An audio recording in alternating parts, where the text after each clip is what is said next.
Good morning. Gusto ko po i-feature sa video ko ngayon yung paano ang paggawa ng pastillas wrapper ng Bulacan at pastillas banderitas ng Bulacan. Ayan po, kung makikita nyo po, cut out siya, handcrafted. Paano ko nga ba ito nagagawa? Kasi ito yung isa sa namana namin, sa pamilya namin, sa mga matatanda sa San Miguel, Bulacan, sa mga lola namin. So, ang ginagamit po naming materials ay Japanese paper. Ito po, Japanese paper or tissue paper na galing sa ibang bansa. Ayan po. Makikita nyo po, pwede natin po siya i-design sa different occasions. Pati po yung banderitas po, pastillas wrapper banderitas po na usually po very famous po to sa mga taga San Miguel na ginagamit sa kanilang kasal for Filipiniana po. Ano nga ba yung mga ginagamit ko para makapag-cut out ng ganyang kagagandang mga designs? Una po, meron po akong mga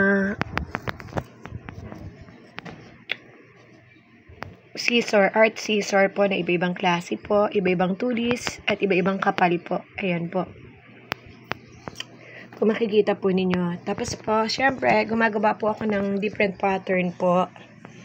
Ganyan. Para po ma-cut out ko po.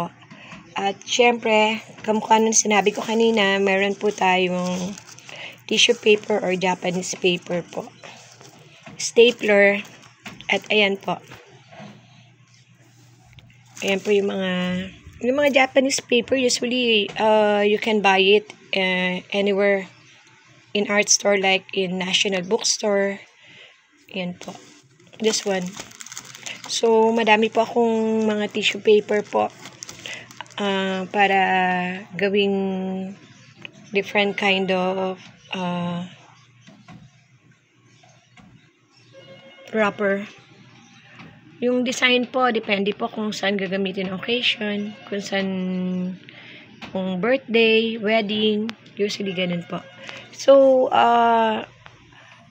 gusto ko po sanang ipagpatuloy ng mga kabataan ng art ngayon na yan kasi it's a heritage art ng Bulacan.